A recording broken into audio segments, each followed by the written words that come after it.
ready? Are you ready? Let's get it on! How's it going, everybody? This is Dave Meltzer. We're going to be here. Brian Alvarez and I will be here for the next 2 hours talking pro wrestling. Also, we can be talking some mixed martial arts as well. About WWF, WWE. We can talk about Raw and SmackDown and the divergence of those two shows, as well as a couple of upcoming pay-per-views. Rebellion's coming up in the UK, for those of you who are listening from there. And there are some UK listeners on this show. As well as, of course, No Mercy coming up 2 weeks from tonight. And the Pride pay-per-view coming up a week from tonight. In fact, Boss Rutten, who announced that show, because it was taped last Sunday, will be here later. You can also join us at 1-800-878-PLAY. Brian, how was your week this week? Yeah, it was pretty good. That's good. Did you wrestle last night? Yes, I did, in Tijuana, Hillsboro, Oregon, for Tito Carry On. And it was fun. It was just like Tijuana, and it was like a boxing ring, really hard. But, everyone there was nice, and it was a fun little time, so. And he's still pulling out topes. He is 73 years old. Tito Carry On, who was a wrestler that I know the name from the 60s. I never saw him wrestle. Yeah. He, 73 years old, and he wrestled a couple of weeks ago, and he did a dive in that match. And, talking to the guys who were working the show last night, they said that, Tito pretty much outworked all of the other luchadors on the show at 73, so I guess some things never change. I think that might be the world's oldest tope. It may be, actually. I mean, do you know of anyone? Oh, the oldest tope I think I would probably think would be like what Mil Moskris would be doing every now and then these days. Yeah, but he's, 64? Mil Moskris is 64, yeah. Yeah, so... And he said he was going to do another match, so there may be an even older tope coming up. God. When Lou Thesz was his age, Lou Thesz, he was embarrassed he got back in the ring. Yeah. So, Tito said he was most worried about his heart, and he said, which is understandable at 73, and he said he ran the treadmill all week long, and said it didn't really help much, but he did what he could. This was quite an interesting week because... a lot of people, I think have complained about WWE, and for good reasons, because some of the storyline aspects have been really bad if you go back for the last 18 months or so. But the wrestling on Thursday night has been awesome. I just thought that the SmackDown was a tremendous show. The Kurt Angle Edge match, another 4-star plus match. Anyway, we're running low on time. You can join us at 1-800-878-PLAY. We'll get back to you right after this. We've got almost a full bank of phone calls. We've got one line open. We'll see you right back from this commercial break. You're listening to Wrestling Observer Live on the Sports Byline USA Radio Network. Hey, this is Bret Hart. It's Wrestling Observer Live with Dave Meltzer and Brian Alvarez. Two guys who eat, sleep, and drink pro wrestling, even when it doesn't taste good. Welcome back to the show. I'm Dave Meltzer, editor of the Wrestling Observer Newsletter, with Brian Alvarez of Figure 4 Weekly. We're here for 2 hours every Sunday night here on Wrestling Observer Live on the Sports Byline USA Radio Network, Sirius Satellite Radio Channel 123, and we have a full bank of phone calls. So as soon as we get off the phone with somebody, you can call us at 1-800-878-PLAY, and we'll get through as many calls as we can. Second hour, our guest is going to be Boss Rutten, who is, I'm not sure how to exactly introduce him because he's a pro wrestler, he's an actor, he's a fighter, he's a trainer, he's an announcer, and he's an author. It's a lot of different things, and we'll probably talk about at least a few of them.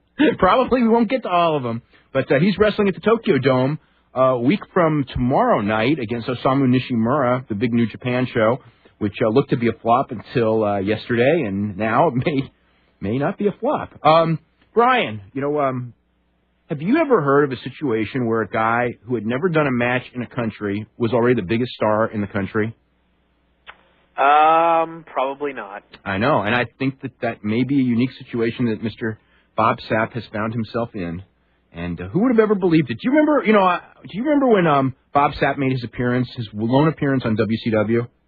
I remember that because he cut this promo, and it was so bad, and I wanted to just bury it like never before, but I was kind of afraid because he's such a scary man, and he trains in this area. So that was like I think he made maybe 2 appearances, cut 2 very bad promos. I only remember one promo with Lenita Erickson, who I never saw again either. Yes, that's right. And I was watching it and going like, what is this? It's some guy who I don't know, some woman I don't know, and they're talking about a fight with Refrigerator Perry that's not even a wrestling match. And what's this doing on Nitro? Or Thunder, I don't remember. It might have been Thunder. It was Thunder for sure. Okay, well. That explains a lot right there. Yeah. And, now he's a big, scary man. Big, scary fighter. And, I guess we'll see what they do at the Tokyo Dome. Yeah, no more Un-Americans. No. Wow.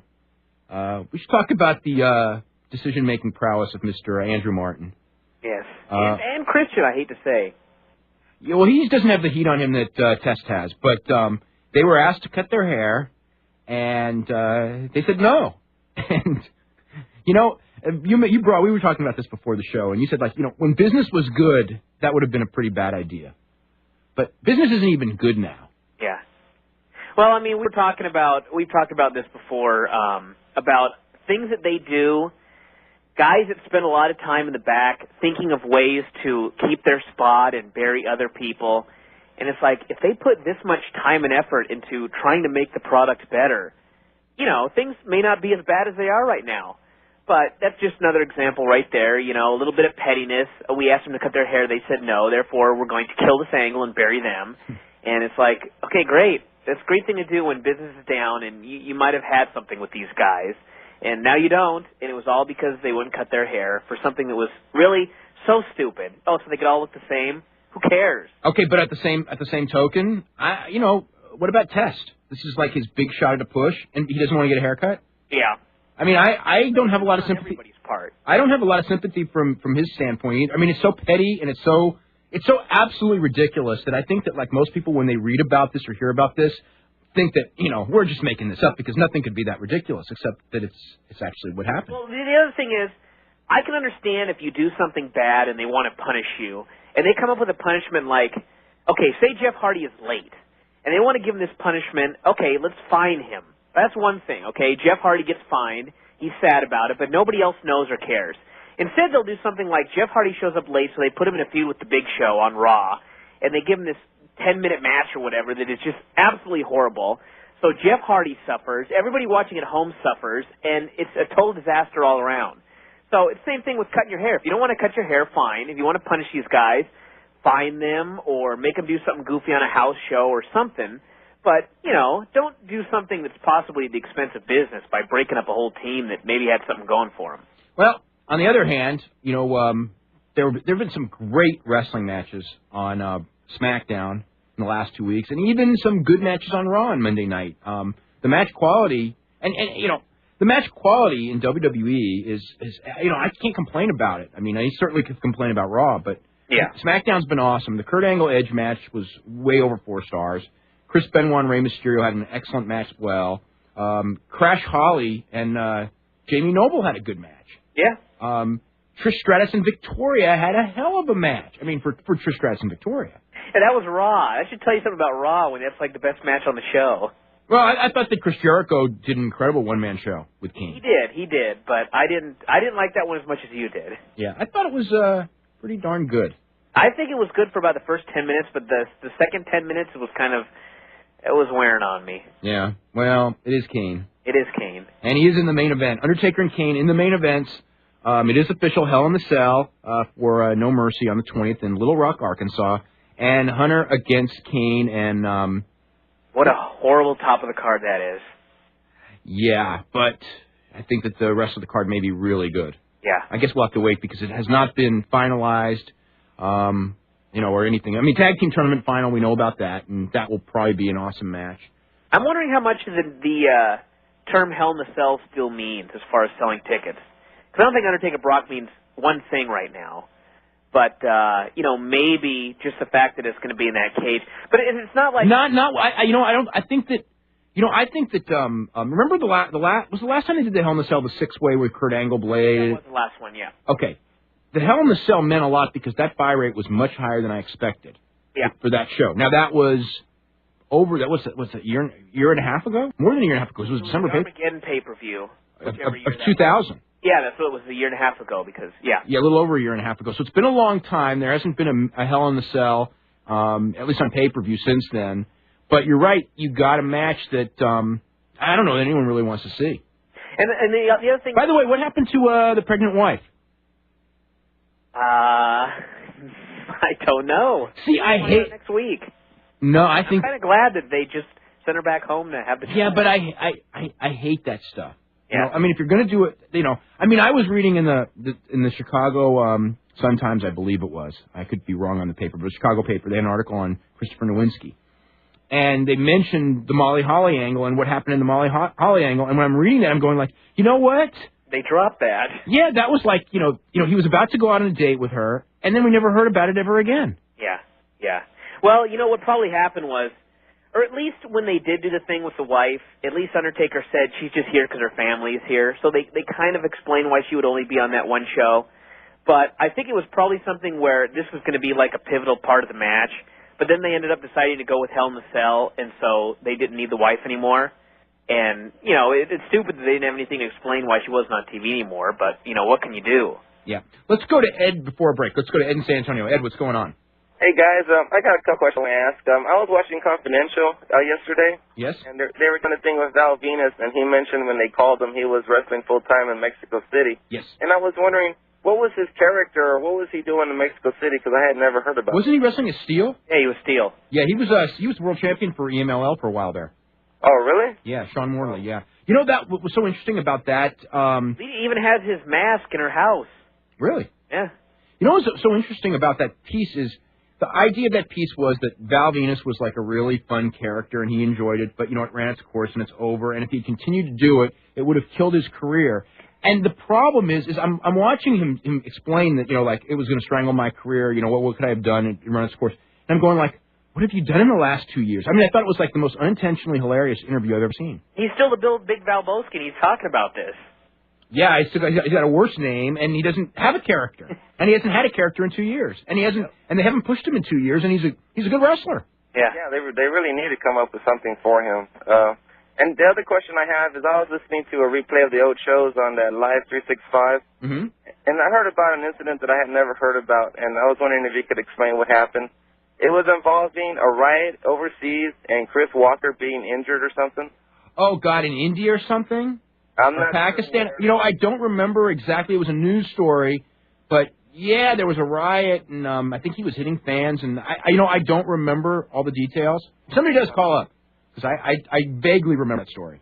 Because I always thought he had a lot of potential when I saw him, like, in Globo, and then all of a sudden he just disappeared. Well, he was a guy who had a great body, but he could not wrestle at all, and he got a lot of, you know, that was during the era where if you had a great body and you can't wrestle, you get a lot of chances.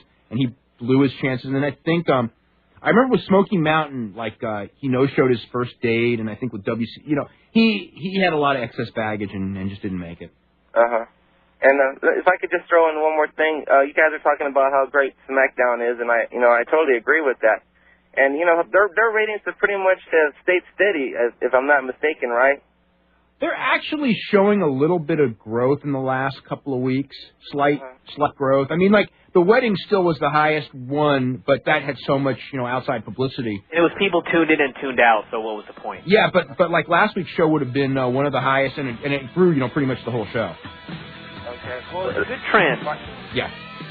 Well, let's say the ratings, like, level out. Will, like, and everyone loves it, will they stay with their formula, or you think they'll change it because there's no growth? It depends on what the other show does. If the other show starts growing, then they'll change the formula. If you never know with Vince, he may get frustrated and change everything, you know, any week now because it's at that level where he could. Ed, we got to hit a break, okay? All right, you're listening to the Wrestling Observer live on the Sports Byline USA Radio Network. Okay, welcome back to the show. I'm Dave Meltzer, editor of the Wrestling Observer newsletter with Brian Alvarez of Figure 4 Weekly. And if you're interested in subscribing to either the Wrestling Observer newsletter or Figure 4 Weekly, gobs and gobs of wrestling news, tons of it each and every week. It's stuff we talk about here on the show. You can go to www.wrestlingobserver.com, and it's got, there's in the feature section, there's a preview of this week's Figure 4, this week's Wrestling Observer, as well as subscription information and special offers. And we actually got an offer where you can get 5 free issues this week of The Observer if you subscribe for a little under 1 year. And also this week, I want to make mention that 6-month review of the brand extension, and it's not a pretty review, but it's the truth. Anyway, we go through when you look at where they were in March and where they are now, and you see it in front of your eyes, you're going to have a pretty strong opinion that something is going pretty wrong. Even though, as we have, we've been praising some of the stuff they've been doing, but boy, as a 6-month cycle, it hasn't been so pretty. Now, do you think if they hadn't done the extension, it would be better today, or it was going to be horrible either way? It was going to be horrible, but it would not be anywhere near this horrible. I'm convinced of that. The other thing is, if they had done some things correctly, I think that business would have been a lot better. I mean, I think one of the key mistakes that was made was the introduction of Eric Bischoff the way it was done. I think it was like, when I look back, it was so insane. It was an angle. I don't know that it would have been a bang-up, big-money angle, okay? But I do know that when he hugged Vince McMahon, that was one of the stupidest things. Millions and millions of dollars. It was $1 million. Yeah, I hope Vince liked that hug and liked to, humiliating Eric enough to make him hug him, because that cost everyone so much money. Those poor wrestlers, they're running on the road, with these houses that are half of what they were, a year ago, and, getting the payoffs. I mean, I hope that they all go, that hug cost all of us a lot of money. Anyway. Yeah, it's bad news. Anything big going on in Figure 4? No, but I do want to plug, well, there is, but I did want to plug tributes. I actually, as sad as this is to say, finally got a copy this week. That is so sad. Yes. That book's been out for almost a year. I know, and I got to encourage everybody to buy it, and... Oh, thanks. Even if you have read all these stories before, I'd read most of them before, but reading them again, even something like the Brian Pillman obituary, which I just read, 5 years ago or whatever it was, there were so many things in there that I'd completely forgotten, like the story about when he was at the old folks' home giving them a speech about saying no to crack because of a rib that Owen Hart had done. I laughed so hard reading that, and I'd totally forgotten about it at the time, but the whole thing is like that. Even if you've read them all before, you got to read it again, and it's great pictures, and it's a hell of a lot bigger than I thought, too. I thought it would be like this little, almost, not like a paperback, but, a smaller book. This thing is huge, so I would strongly recommend it. Okay, you can go to www.amazon.com, and I think there's, you can also get it through the website, Tributes, which is a book I wrote that it did real well until the latest slew of books came out on wrestling, and the Bobby Heenan book is actually doing real well. The Sex, Lies, and Headlocks did tremendous for about a few weeks and then faded fast, and in the next couple of weeks, let's see, Hogan's book is coming out, which is going to be quite the interesting book. Roddy Piper's book will be out, and we may have Roddy Piper on the show, and we may not have him on the show. I don't know yet. And Jerry Lawler's book's coming out in December. And the John Molinaro's book, The 100 Greatest Wrestlers of All Time, which I edited. So I can tell you, I have read this whole book cover to cover, and that one's worth getting. Okay, it's a really, really good one. So, in fact, that one may be out. You would think that, me having edited that book, that I would know when it was coming out. You would think that would. I think there is a banner at the top of our page that says it's out, so. You would think that there'd be like a party and maybe I should be there and I would be able to tell people this book is out. You would think. You would think, but that would require communication that doesn't exist. Let's go to Thomas in Atlanta. Thomas, what's going on? Hey, guys. I was going to ask you whether you were going to have Roddy Piper on or not, but... We are attempting to have him on. If Roddy Piper wants to... He's been invited, so if he wants to come on, he'll be on. Because I've read, in an interview, he said he was going to have, a book signing or whatever in New York at Planet Hollywood, which is literally right across the street from that WWE restaurant. So I just figured there's no... I was hoping you would say there is no Planet Hollywood in New York.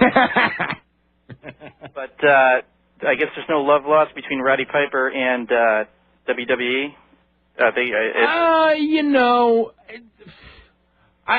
Roddy Piper... I don't know if he called up or he sent a letter to Vince saying he's writing the book, and Vince just goes, good luck, Roddy. Just say whatever you want. Just make sure that it's accurate and make sure to spell my name right. That's exactly what he said. Yeah. So I don't think that there's any hatred of him, but they're not going to plug somebody else's book. Although they did plug Heenan's, but that was a unique case. Right. And I just want to say, Brian, you are undoubtedly the greatest writer of all time. Wow. I usually work at night and I tape WWE Raw, and obviously I skip through most of the bad parts. But based upon your review of Raw, I had to see the ending of the Jeff Hardy Big Show match. Where Big Show rises up like Godzilla, runs into the ring, and flails his arms around. Oh, that was funny. It was I wouldn't have watched it unless Brian had it described it in such a manner. That was really one of those things where I laughed so hard that I cried, and that's very. In fact, I haven't really done that since Thunder ended. But that was one of those. That was one of those times right there. Hey, some of those Raws lately. Oh yeah. Yeah. Brian does the absolutely greatest television reviews. Fantastic. Yeah. Yeah. Do you think Vince is purposely trying to make Raw crappy, like based upon this, like this? Oh God, no!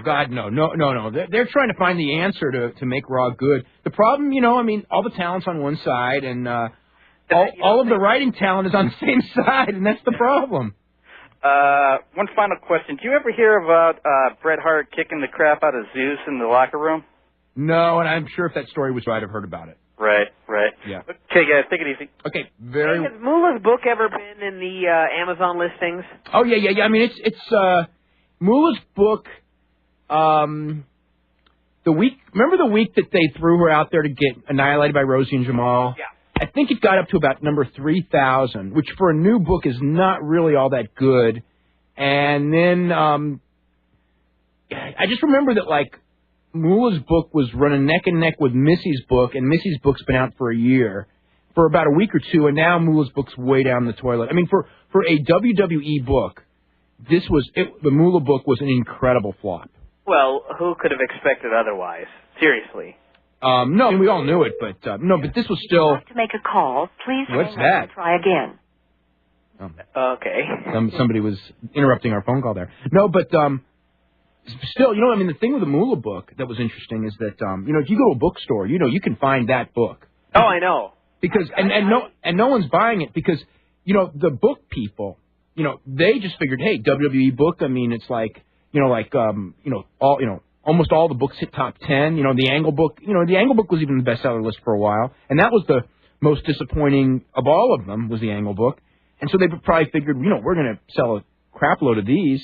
Yeah. And they ordered a whole bunch, and they're not moving at all. Yeah. It's like all the old WCW books that are in the discount racks, because Bill Goldberg's book, which or Page's book. Anyway, let's go to Jim in Edison, New Jersey. Jim, how are you? How you doing, guys? Doing really good. I got a couple questions. I was talking with my friends the other day. You think we're going to see a Hulk Hogan versus Brock Lesnar match at Survivor Series since it's in the Garden? I can tell you right now that is not being talked about. No. No. Yeah, that's not being talked about. Hogan may be back by then. It makes sense just because his book is coming out. Mm-hmm. But, there's a lot of forces. He's got till January left on his contract, and they don't really plan on having, renewing it. That would require him coming back, losing to Lesnar again, and then doing something else to be taken off TV. And I don't think he's going to go for that. Yeah, I think that the whole problem is that I'm sure he wants to come back. I wrote about this. I think the problem is he wants to come back and beat Lesnar because that's what, Hulk Hogan would do. But they're not going to do it, so you got a problem. What are you going to do? And you can't do a non-finish. We've already established that. We're not going to see another non-finish in a pay-per-view main event for a long time. What are you guys hearing for Survivor Series for the main event? They have. I can tell you right now that they have not decided on one. So there's several different things that are being talked about. Some would be surprising. I can't tell you what they are, though, but one of them would be a big surprise if they do it, and there's a 10% chance they're going to do it. But, as far as if I'm going to throw one out that's likely to happen, it's Brock Lesnar and Edge, believe it or not.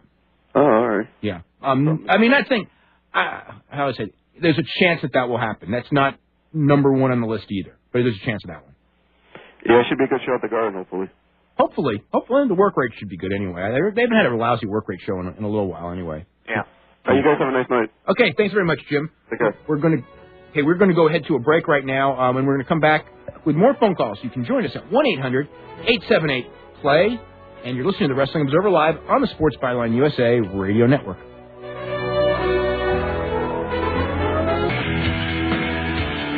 Okay, welcome back to Wrestling Observer Live. I'm Dave Meltzer, editor of the Wrestling Observer newsletter with Brian Alvarez of Figure 4 Weekly. We're here for 2 hours every Sunday night here on Sports Byline USA, as well as Sirius Satellite Radio, Channel 123. We got a full bank of phone calls. I got to mention real quick that I just got an email. We had totally forgotten Judgment Day 2002, Hunter and Jericho, Hell in a Cell. We have? Oh, my God. Okay. I completely forgot that match, anything that happened in it, by the way, including the finish, except I know Hunter probably went over, and anything else about it. So, very memorable. Yeah, I remember that six-way, though. Yeah, that was... That Armageddon, that match was awesome. Rikishi off the cage onto the hay. Yeah, and Kurt Angle doing that blade job and then winning at the end. How'd you like Undertaker taking a bump onto the popcorn on SmackDown? That reminded me of a very famous match that I saw in San Jose. Oh, yeah. The Mick Foley-Owen Hart match. Yes. Yeah, that F5 on the popcorn, I know. That was pretty amazing there. I got an idea. Think about this one. For Survivor Series, how about they do some gimmick where Rob Van Dam wrestles Brock Lesnar and Edge wrestles Hunter. And Edge beats Hunter. I was trying to make you laugh, sorry. Let's go to Derek in Buffalo. Derek, what's going on? Hey, how you guys doing tonight? We're doing really good. Well, I had a couple of questions for you. Okay.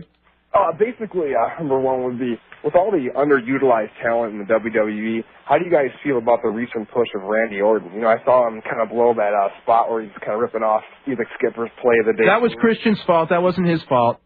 You think so? Brian, whose fault was that? I'm pretty positive that was Christian's fault. Yeah. I don't know. It seems pretty green to me to be getting the push with all the guys that are... Okay, you know the problem on this is that all of these guys, you've got a whole group of guys who, unfortunately, and it's not their own fault, were tainted by the whatever it is of mid-card. And this is the whole reason, you know, when Lesnar started getting pushed, everybody was complaining, oh, my God, you know, he's really not that good. And he's not, and he's even today he's not that good, although he has improved a lot. But they got no choice. They got to push some new guys that people haven't seen tainted, and the guys who they think that will be there at some point. And I know, you know, with their ideas for Randy Orton, and that's for the people to reject him and then, you know, then really push him.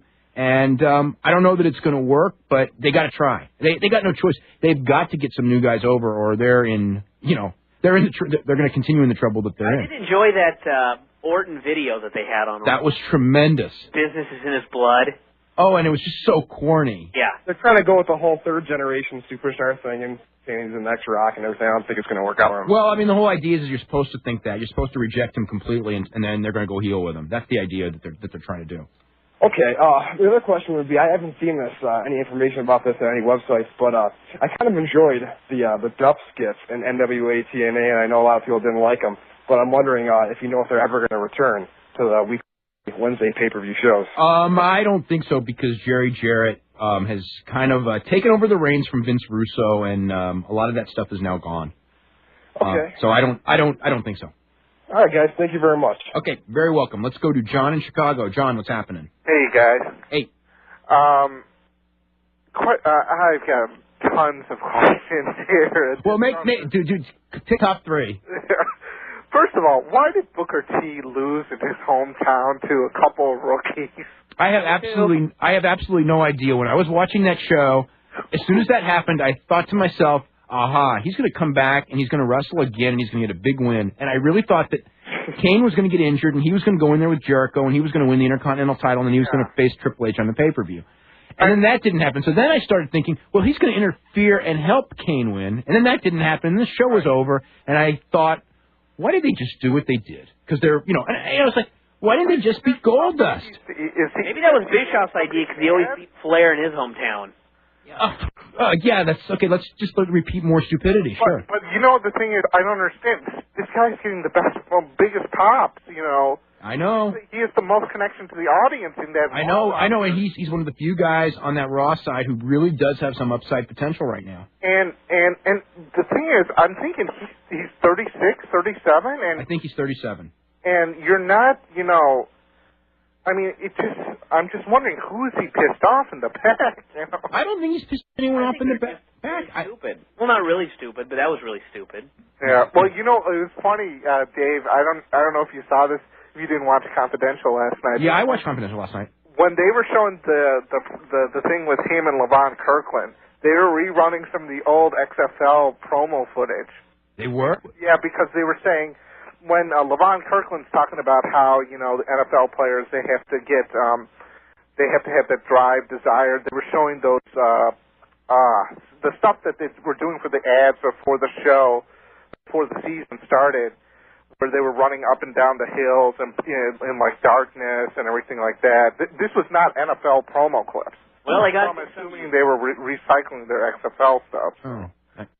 So I got a little chuckle out of that. And the other thing, as far as for the pay-per-view, for the top two matches, oh boy, does anybody believe that Kane is going to win the title? I don't think so. I mean, and then the other thing is anybody? Well, it seems like Taker supposedly has this limited schedule as limited. He's doing TVs and he's doing the pay-per-views and he's doing the overseas tour. Still wrestling on TV.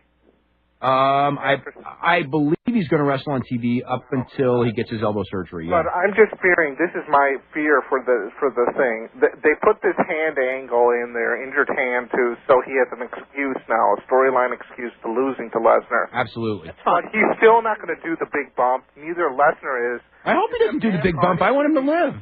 I don't want to.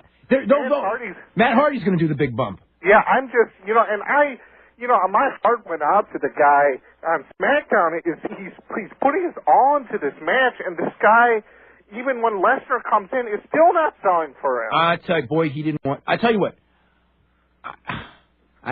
There's some stuff on that Undertaker Matt Hardy match, but the basic story of Undertaker dominating him and then losing in a fluke way, right. I agree with. Okay.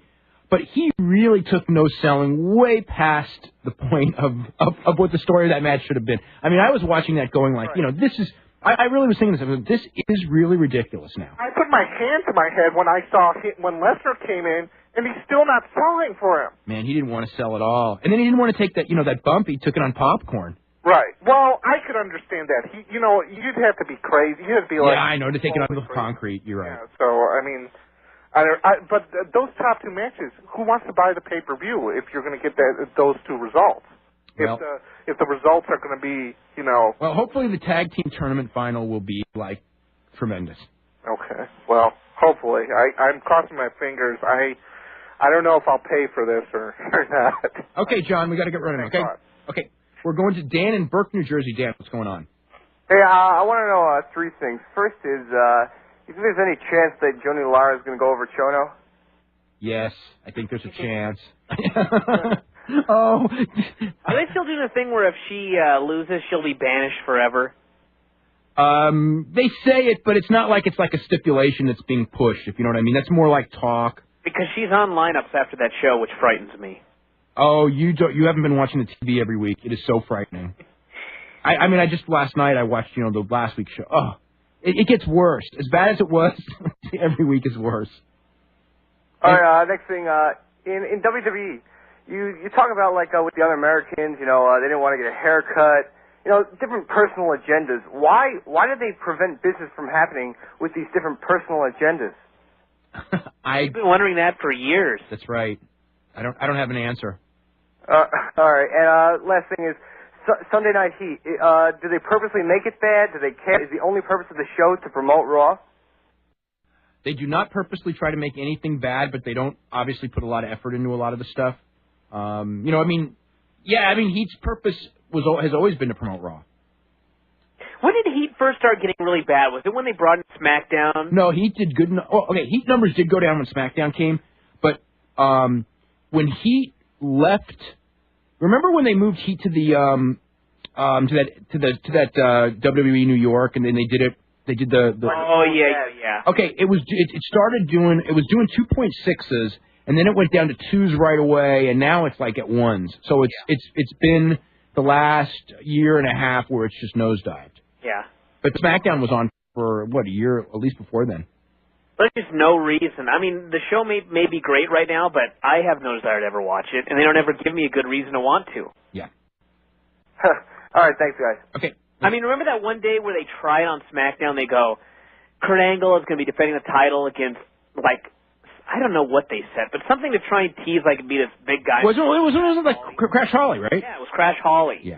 And right there it was like, okay, you maybe almost got me for that week, but if I would have seen that, I'd have never watched again. Yeah. So what's the point? Yeah. Let's go to Alan in Deerfield Beach, Florida. Alan, what's going on? Not too much. Have you seen Martha Hart's new book, Broken Hearts? I'm trying to get a copy of it. I am supposed to have that book any day now. Both the ghostwriter and the publicist both told me they're going to send me a copy. So hopefully I'll have read it this week. Well, allegedly, this is all over the net that she says that Steve Austin. She did say that. I've had that passage read to me. She said that? She absolutely did, and I wish she had. She hadn't, and I don't know.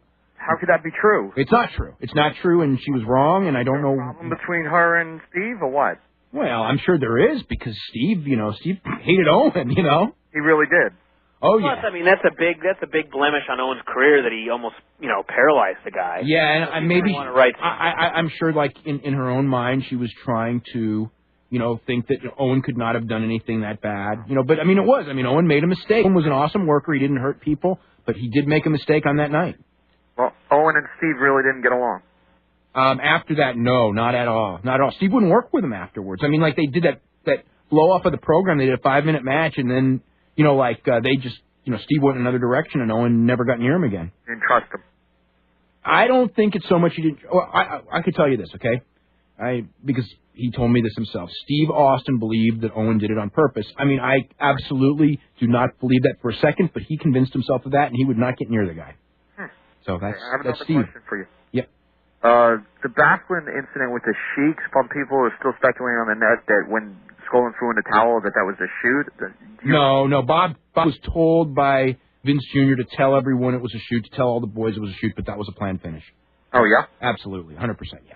Okay. That was not a double cross. You know what's funny is that there's even wrestlers who believe that was a double cross, because Bob afterwards told all the wrestlers it was a double cross. Yeah, I think he told even Brett it was a double cross, didn't he? He absolutely did, yeah. And he's still sticking to the story. I don't know that he's still sticking to his story now. I mean, I don't know that anyone's brought it up. He may, but I mean, I know people who were there, and it absolutely was not a double cross. And well, I know you got mad at me last week for bringing up Heenan. So don't. Let's go to Kevin in Auburn, Massachusetts. Kevin, what's going on? Hi, Dave. How you doing? Doing really good.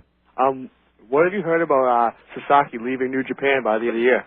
I think he may be gone as of this minute. Like he's not even going to wrestle at the Dome? Well, he was never going to wrestle at the Dome because of his foot injury. He was scheduled to face. Oh, that's right. Murakami. Yeah, I think his foot hadn't healed enough. I don't know that he's even going to do that match. I don't know if he's going to wrestle at the Dome or not. I just got the call, this morning that he had the press conference and that he was leaving. And I did not, I don't know when it will be. His contract would be up at the end of the year, so he may have to stay. But I got the impression that he's going to be with Choshu's group as soon as they open. All right, thanks a lot. Okay, you're very welcome. We got to head to a break right now. You're listening to the Wrestling Observer Live on the Sports Byline USA Radio Network. Okay, welcome back to Wrestling Observer Live. I'm Dave Meltzer, editor of Wrestling Observer Newsletter with Brian Alvarez of Figure 4 Weekly. Don't forget, after the news, we'll be back for a second hour, and midway through the second hour, we're going to be joined by Boss Rutten. So if you got any questions about any of the things that he does, and there's a multitude of them, whether it be his pro wrestling matches with New Japan Pro Wrestling or his pretty much legendary fighting career, as well as announcing in Pride, you can call in on that. We're going to get to Jeff in Prospect, Connecticut. Jeff, what's happening? Hi. I was just wondering, what's up with Vince not being willing to push Booker T? It seems like every week he's either wrestling some pointless comedy match with Goldust or he's being squashed and jobbed. I mean, he's like still the most over guy in Raw. Yeah, I think everyone kind of sees him as being underutilized and that he should be the one, or he should be being groomed for a match with Hunter. And I think that he's eventually going to get it. But as far as like it was asked earlier in the show, as to explain what happened on Monday, I have no explanation, and I was completely dumbfounded when that show was over. It seemed like the crowd was really hot at the beginning when Booker looked like he was about to go over, but then they just suddenly died as soon as Rosie and Jamal just squashed him. Yeah, I know. Speaking of Rosie and Jamal, I don't really think I'm going to enjoy watching them wrestle that much. Well, the comment was in this week as expected from the Ross Report with Jim Ross saying, and the weird thing was he said they needed to lose weight but increase their aggressiveness. And I thought, wait a second. I don't know that they need to increase their aggressiveness. Increase their aggressiveness quite a bit. Well, Jamal just throws people around like he doesn't care. Yeah. I mean, he's dangerous. Now, Rosie needs to lose some weight. Yeah. And when he was trying to slide in to make the save and he was 5 seconds too late, that was really embarrassing. Yeah. Jeff, anything else really quick? No, that's it. Okay, thanks very much, Jeff. Okay, don't forget, we got a couple of open lines, 1-800-878-PLAY, so you can call us during the hourly break, and we'll get some more phone calls for our second hour before we get Boss Rutten up. And that is pretty much it right here. Let me see what else we can talk about. Rebellion in the UK. I think it's on the 27th in Manchester. Brock Lesnar against Edge is going to be the main event. All SmackDown pay-per-view. They're going to have, what else? Undertaker and Kurt Angle, which will probably be Undertaker's last match before he has elbow surgery. And I'm trying to remember what else. Tori Wilson in a bikini contest. So anyway, that's what's going on there. We'll be back right after this news break. You're listening to the Wrestling Observer Live on the Sports Byline USA Radio Network.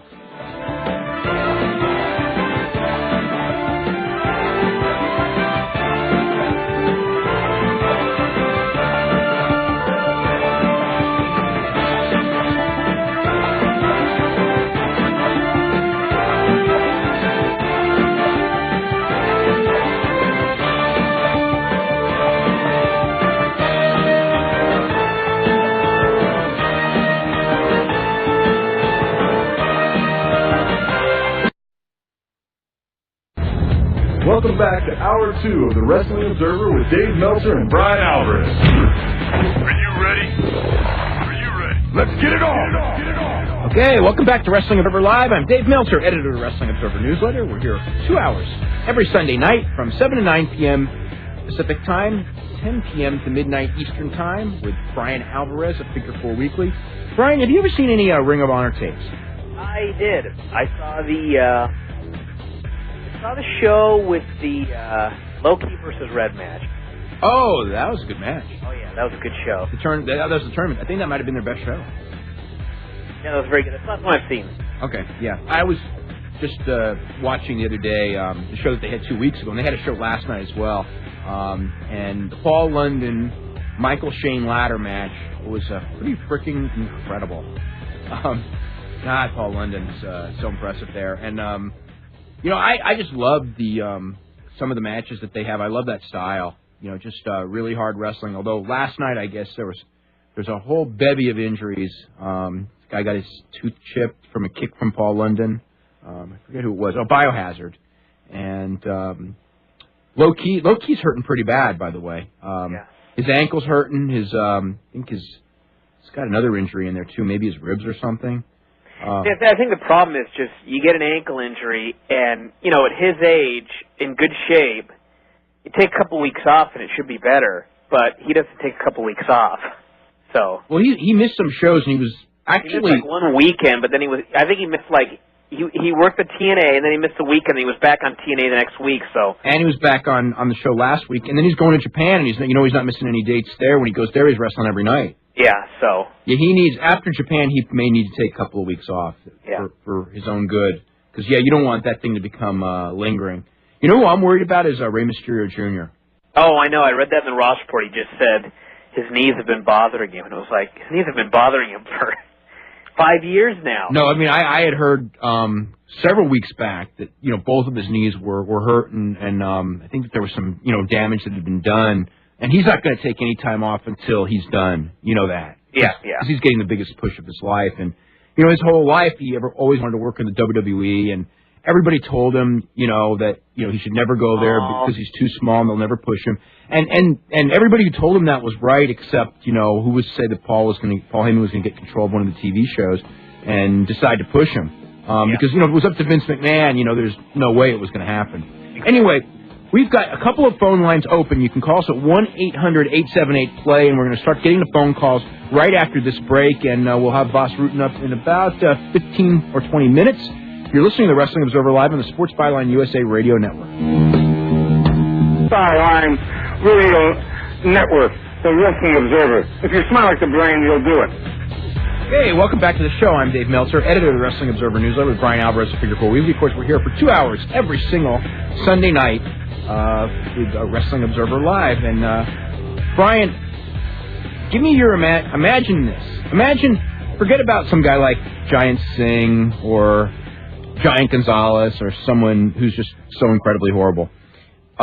And think of a normal-sized human being, or actually somewhat abnormal-sized human being. I know this is leading to China. No, it's not. Oh. This is not leading to China. I have something else.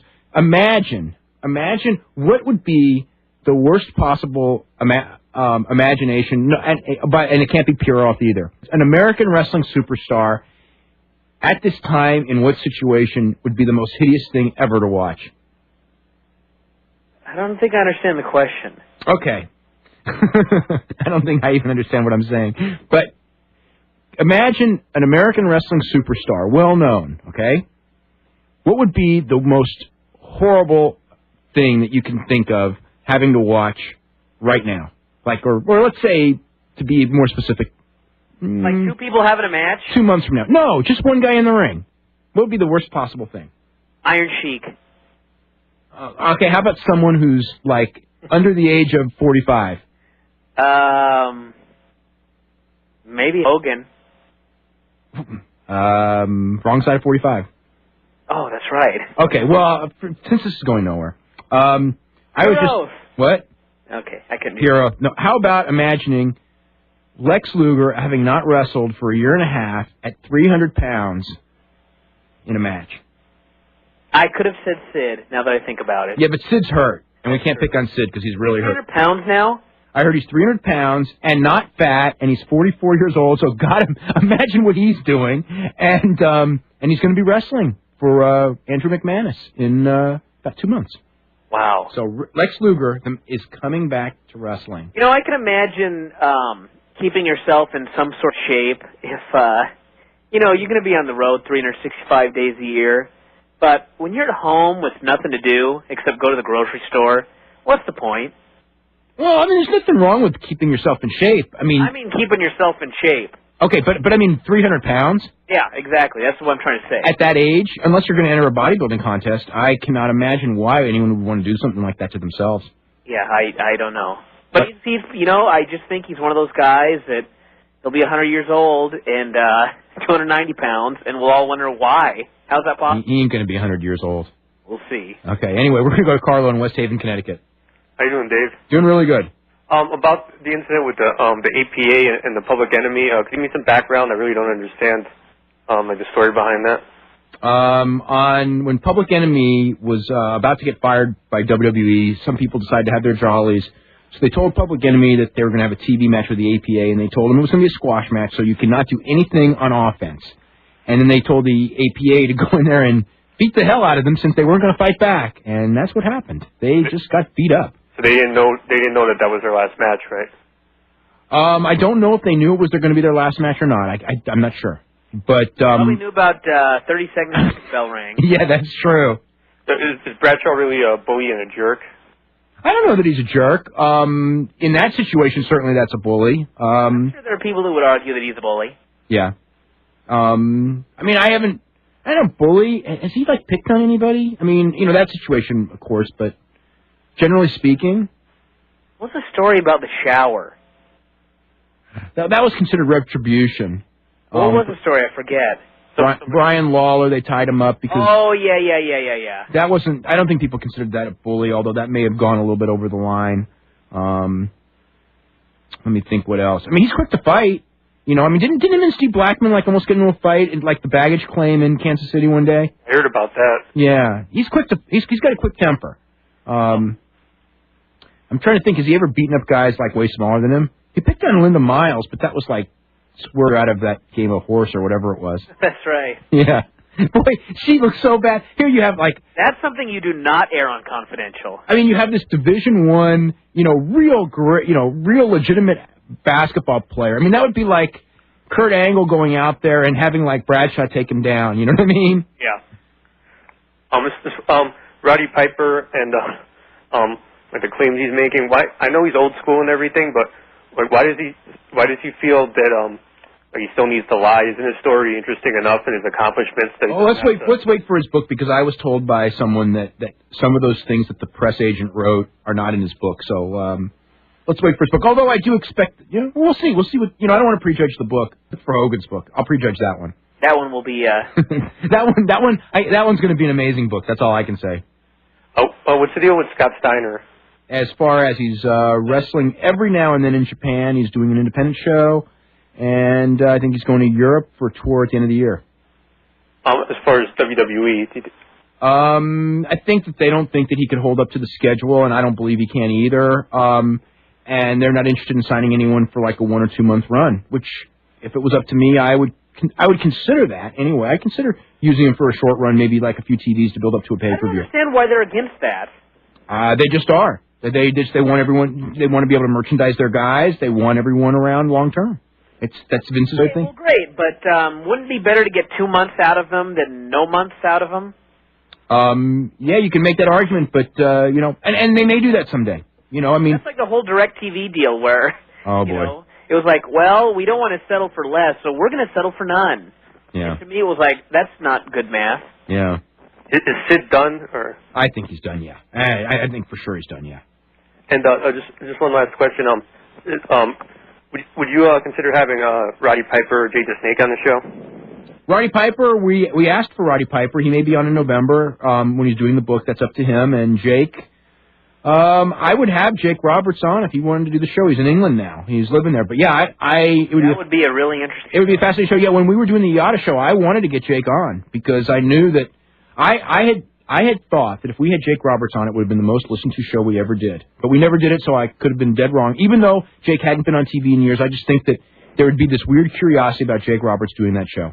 Yeah. But yeah, absolutely, I would have Jake on, no problem. Thanks a lot, Dave. It'd be a very weird show. Very weird show for sure. Let's go to Jack in Boston. Jack, what's going on? Hey, Dave, Brian, how's it going tonight? Hey. Okay, first of all, I'm scratching my head about the Wrestler of the Year for this year. I really am at a loss because so many guys have been up and down, especially in America. Does Angle sound like a good guy to take, considering he's been so super with everyone he's worked with all year, from Edge to Mysterio? I was leaning towards Angle because I thought about that, and I would certainly have him in the top 3, and probably most outstanding for the whole year as well. How about from Japan? Who would be tops in the country? Pure pro wrestler. Hideo Yasuda. The guy who's been in the most places and done the most things is Takayama. He didn't win any of his big matches, but he was in them. Sakuraba drew, but I don't know. Vanderlei Silva. What about Bob Sapp? No. By the time the year by the time the year's over, maybe he had the big show at the end of August. Yeah. The main event. What if he saved the Tokyo Dome? He saves the Tokyo Dome, and then he's got the November. Not enough matches. 5,000 in for the K1 show. It's true. He's going to do another. He's got 2 more Tokyo Domes this year. Yep. Maybe 3 because he may do the Pride Tokyo Dome in November as well. Yeah. What if all of those do huge and he's like the guy? And that may happen. Well, we'll have to wait and see till the end of the year on that one. Yeah. Well, okay. Something else to get to. As far as rating matches in terms of star ratings, I've always had the question of what's better to go with, your gut upon watching the live match, or let's say you see a tape of a match you've never seen before, heard a lot about it. Do you think it's better to look at a match like with already a previous knowledge maybe of how good it is, or do you think like you can judge a match more accurately by just watching it as it happens? I never really knew the difference, because what about Hogan and Rock? Yeah, I know when you watch it a second time, or Hogan and Warrior when you watch it a second time. No, but to me, wrestling matches are meant to be judged without seeing them ahead of time and without being told ahead of time, theoretically, right? They're meant, like if there's a match, okay, from 10 years ago, that 10 years ago everybody said was phenomenal, and if we sit back and watch it now with the changes in style and everything, we look back and go, that match really wasn't any good. For its day, it still was good. Because, my God, every match from the 50s and 60s and most of the stuff from the 70s does not look good today, but it was good in its day. Yeah, right? There's been so many classics, quote unquote, that I've heard so much about. And then when you watch them, you're really let down, right? Absolutely. When I was a kid, it was the same way. We would look back at the stuff from the 70s and think, my God, you're like a Lou Thez Vern Gagne match and go, my God. Or I saw the Lou Thez Ricky Dozan match when Thez died. They showed it in Japan, and I'm going like, my God, if anyone watched this today, that, they would just go like, what was the fuss about this? But in its day, more people watched that match than anything. Yeah. And they were the supreme guys.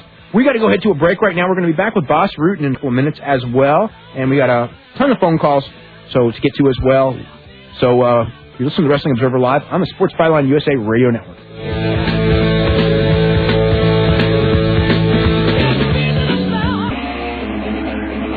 Okay, welcome back to the show. I'm Dave Meltzer, editor of the Wrestling Observer newsletter with Brian Alvarez of Figure 4 Weekly, and we're here for 2 hours every Sunday night here on Wrestling Observer Live on Sports Byline USA Radio Network, Sirius Satellite Radio Channel 123. And if you're interested in either the Wrestling Observer newsletter, which I put out, or Figure 4 Weekly that Brian puts out, you can go to WrestlingObserver.com, and in the feature section there is a preview of both the current issue of each newsletter, and also this coming week I'm going to be doing the report card on the brand extension, going through it piece by piece, and it's not very pretty, but it's the reality of what it is. And things that could have been done, should have been done, could still be done. You know, some suggestions to try to save the house show business because it needs to be saved. We also have, as our guest right here now, Boss Rutten. Boss Rutten is, I got this list of things that Boss Rutten is. He's an actor. He is a legendary fighter. He's a trainer of fighters. He's a great television announcer. Anyone who's watched Pride, one of the first things everyone talks about is the announcing and the color commentary of Boss Rutten. He's got a book coming out, I believe, and he's doing pro wrestling. In fact, he's going to be wrestling at the New Japan show a week from tomorrow at the Tokyo Dome, and he's going to be wrestling again for New Japan later in the month. And he's done about a half a dozen... What? A training video. Training video? That's right. Boss, am I missing anything that you're doing? Man, you got it all. Oh, that's really... Got it all. Yeah. Perfect intro. Okay, that's great. You know, since why don't we start with the pro wrestling? How did you first get involved with pro wrestling? You've only had, what, about a half a dozen matches or so far? Yeah, I am, let me see, 2 years ago we had this thing, Inoki Bumbaye, and there were like a lot of Mark, Henzo Gracie, all those guys, Mark Coleman, everybody was doing the pro wrestling on New Year's evening. And that's where I kind of did it for the first time. And then in between I got 2 times invited by Battle Arts, so another pro wrestling organization.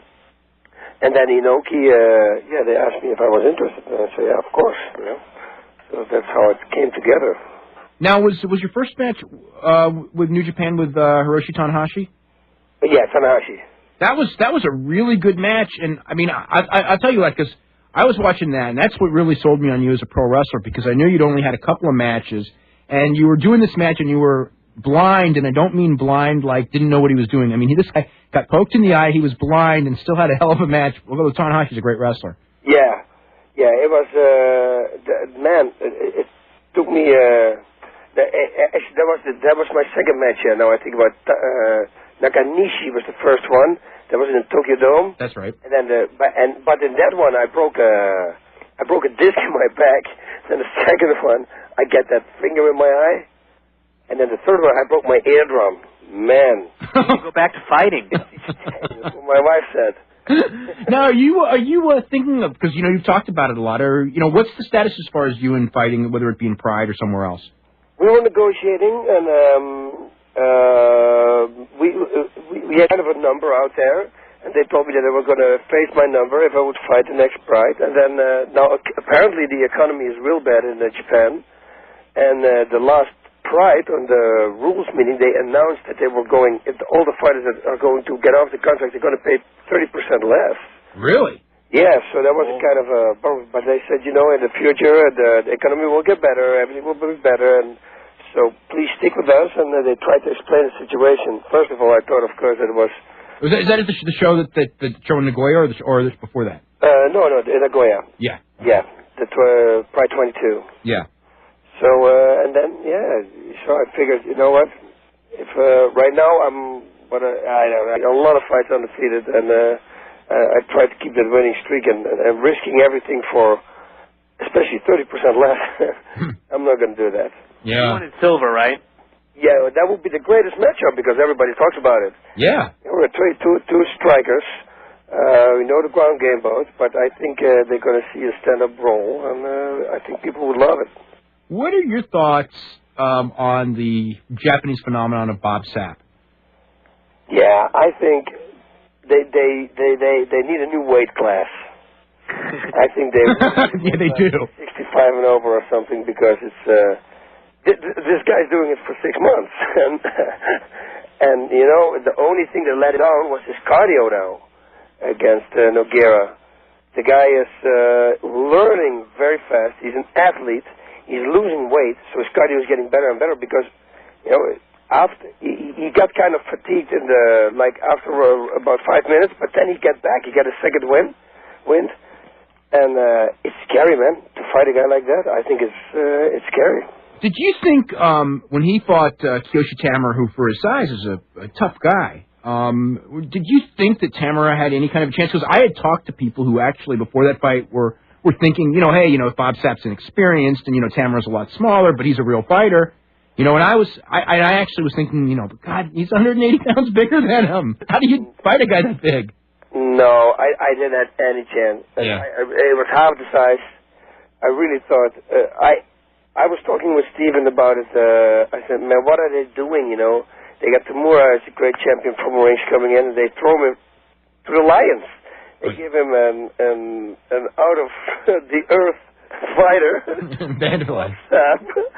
We just had to kill you, man.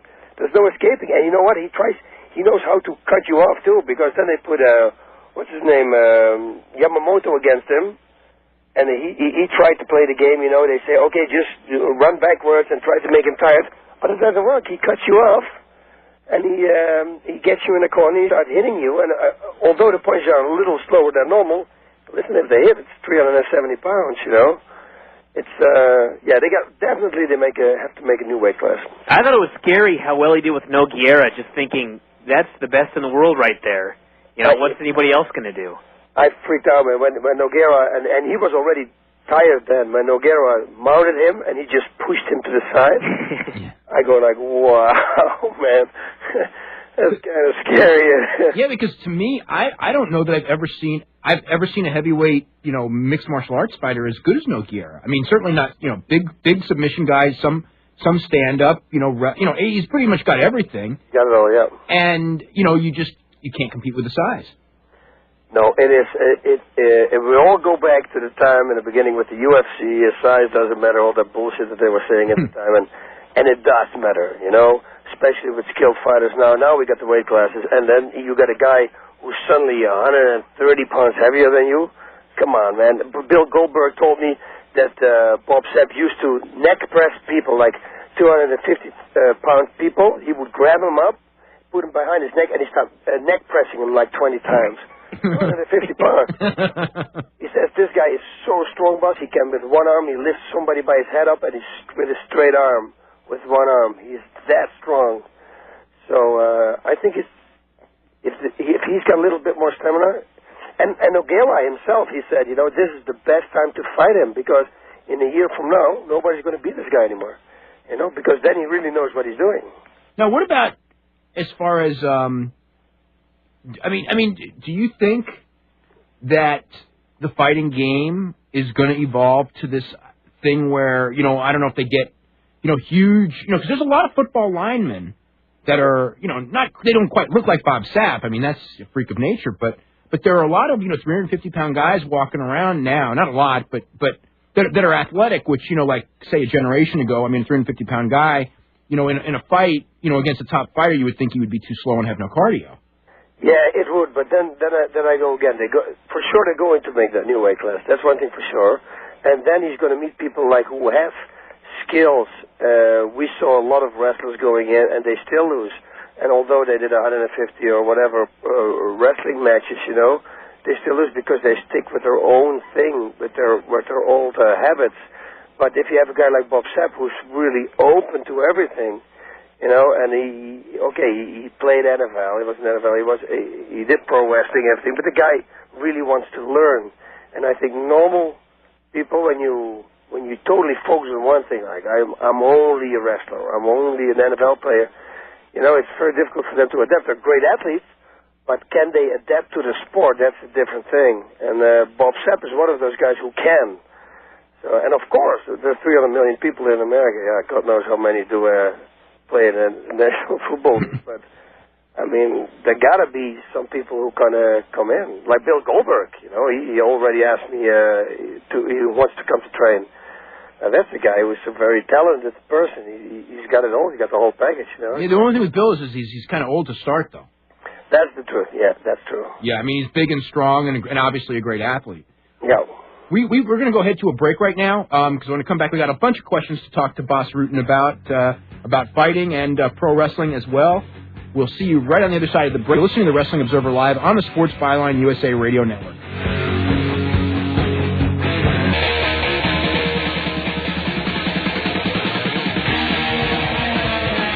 Okay, welcome back to Wrestling Observer Live. I'm Dave Meltzer, editor of the Wrestling Observer newsletter, with Brian Alvarez of Figure 4 Weekly. Our special guest tonight, Boss Rutten, who is accomplished in many fields, most notably former UFC champion, three-time King of Pancras, challenged for the IWGP Heavyweight Championship with Yuji Nagata just about, I guess that was in July, and he's going to be fighting a week from Monday at the Tokyo Dome. Have you seen any, what do you know about Osamu Nishimura, who you're wrestling at the Tokyo Dome show? Nothing. There you go. Yeah, I know nothing. I go in blind, and I got a few good things that I'm going to try now. Mm-hmm. Some really cool stuff. So I'm going to try it tomorrow actually out. I'm training on it, but I'm going to try it out on the back to see if it actually works. That's going to be great. What did did you talk to Don Fry at all before his match with Jerome LeBanner? Oh yeah, I did. Actually, he called me and he asked me what to do because I was supposed to. That's good. Yeah, before the match, 2 weeks before, I think 2.5. He calls me, he says, "Boss, they want me to fight Mark Hunt." And I said, "Man, I don't know." K1 rules. He says, "Yeah, I can make it a 3-round fight, and the money is good." I said, "You know what? You can't fight this guy because you cannot fight him Don Fry style. You got to fight because the guy you cannot knock him out." Mirko Krokop kicked him in the head, everything, and he got half an 8 count. He gets up. He's like a cyborg. I cannot be knocked out. So I said, if you fight him, go backwards. Jump in the plane, go to my house, we start training, you know. But don't fight him. Go backwards, play it out for 3 rounds, you know, get your money and get out.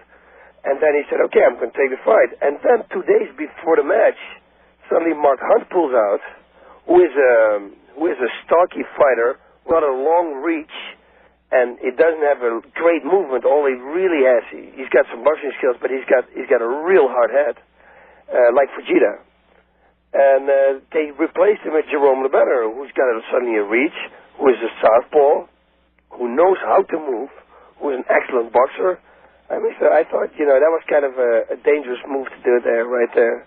I only hope for Don that because Mark Hunt, the contract said if he was going to lose to Mark Hunt had to fight him on Pride rules, the next fight. So I hope they had the same deal with Jerome LeBanner.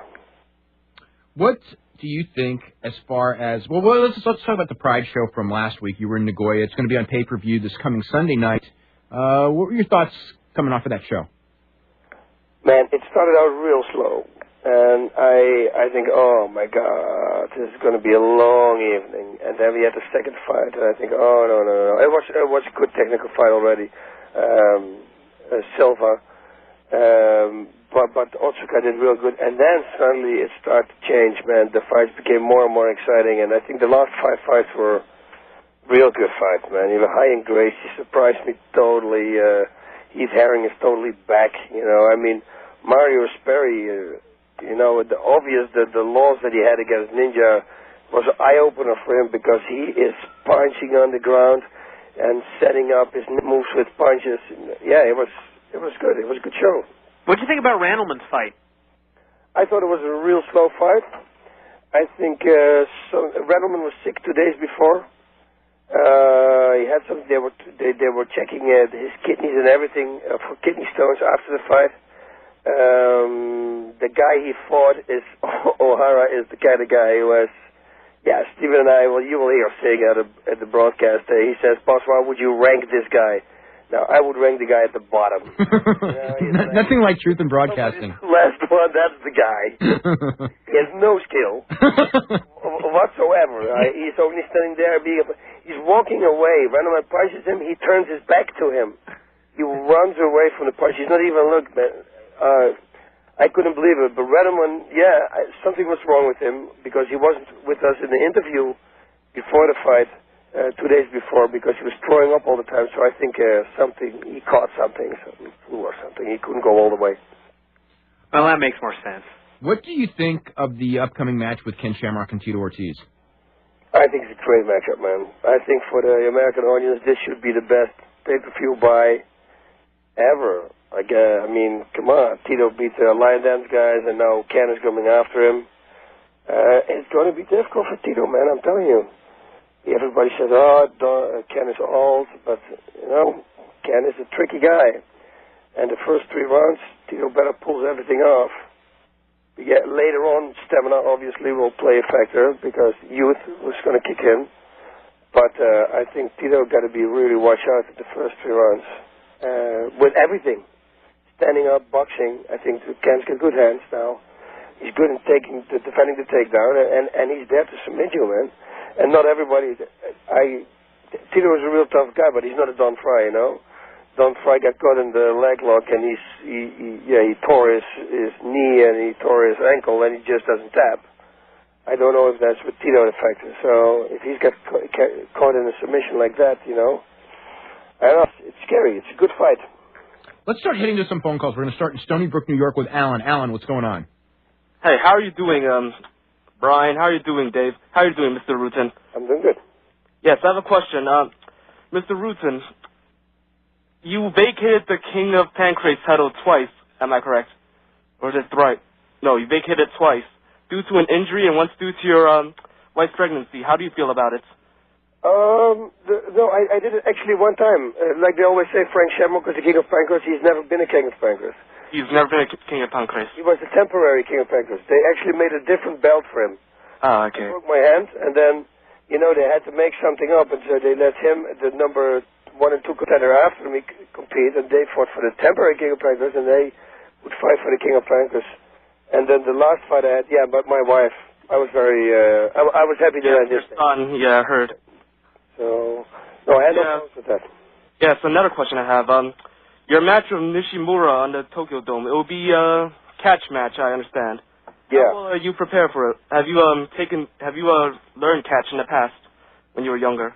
No, I did a lot of shows in Holland. People don't know. If you go to the website, BasRutten.net, you have video clips, and these are shows I did for TV in Europe and for Dutch TV, and there was a lot of comedy we involved, but a lot of throws, a lot of things. So, all right. I always was playing around with it without knowing it. So. All right. I have a quick question for Dave before I ask you another question, sir. Dave, in your latest Wrestling Observer newsletter, you said that Sapp should squash Nakanishi, but since Sapp will never tour for shows, how would it be productive to squash Nakanishi, who's one of their top baby faces right now?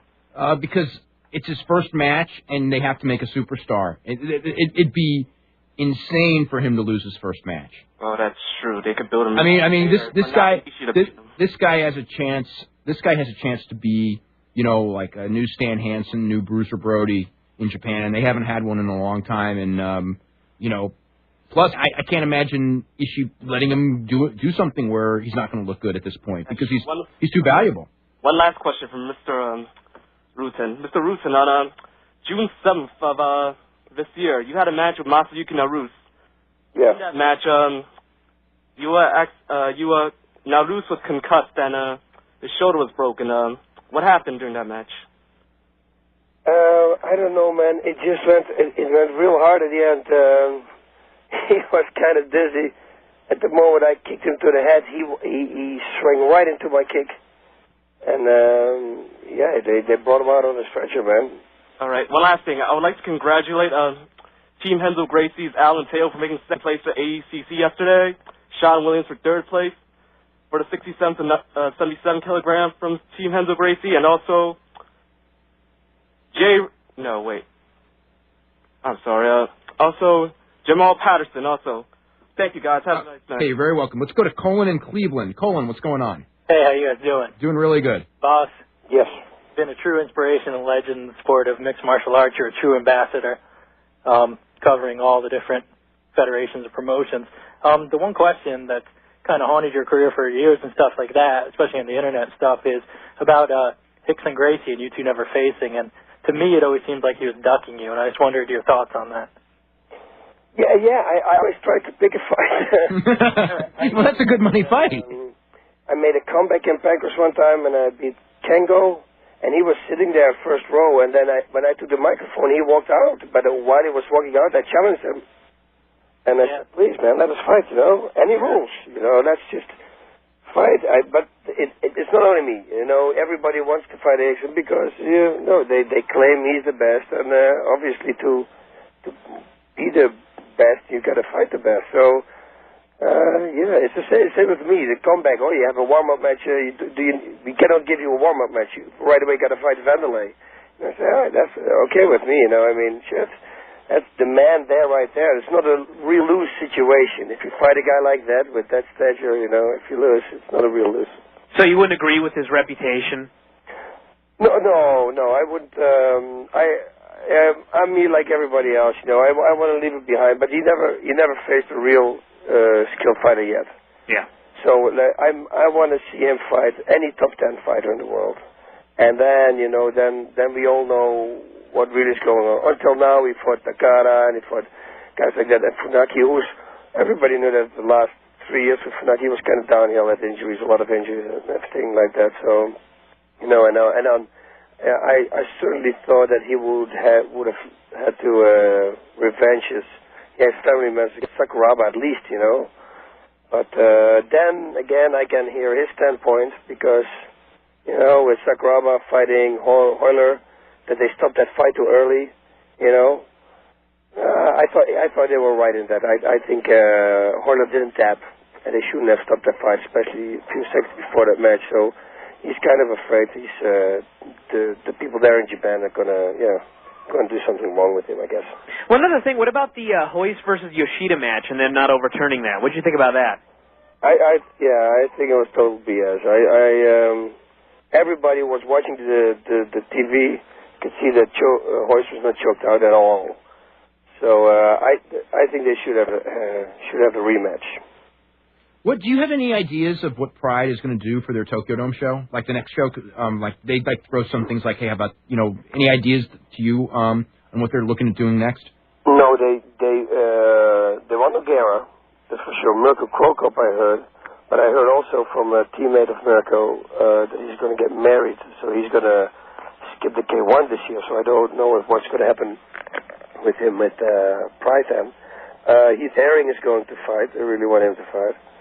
So, like the last show, everybody thought it was not a good card, but I thought it was a real good card.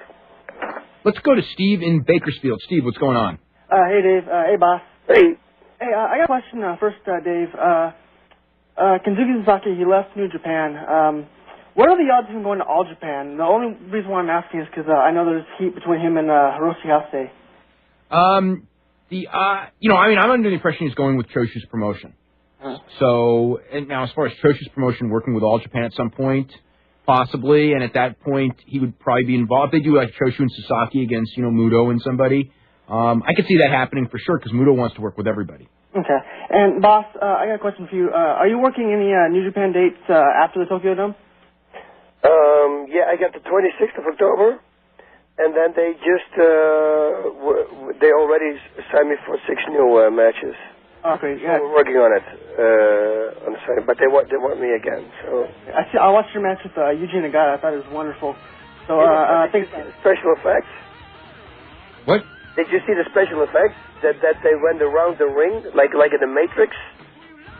I don't even remember that. I don't know if that show was shown on TV or not. Oh, with Nagata, man, you got to see that because there's this moment when I make the flying lizard, and just before I hit his head, they freeze the image, and they go like 360 degrees around us, like in the. Oh, I did see that. Yeah, and then they finish it off. It's really cool stuff. We've got to head to a commercial break. We're going to be back with Boss Rutten right after this. You're listening to the Wrestling Observer Live on the Sports Byline USA Radio Network.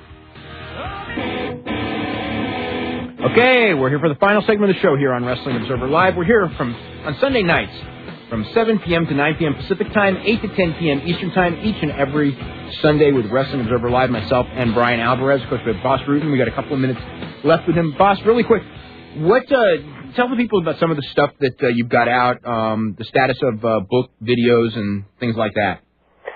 The book came out last week, so that's done. I actually had it 2 days ago. I received it. It looks good. It comes together with the CDs, audio CDs. each book comes together with 3 hours of audio. I really recommend to do that, to take the audio CDs with it, because it's I explain way more details on the CDs than I do in the book. So that Now, is that on can you get the book right? Is it available right now, or have you just seen the finished product? it's available. It's on masterfighter.net. Okay. You can go there. And then I did the Boss with the workout, which the mixed martial arts workout, which I sell on Sherdog.com. And then, I made a CD yesterday, 2 days ago, my entrance song for the next Inoki show. And that's going to be done tomorrow. They're tweaking it now, and it's going to be a great song. It's an El Guapo song. It's going to be great.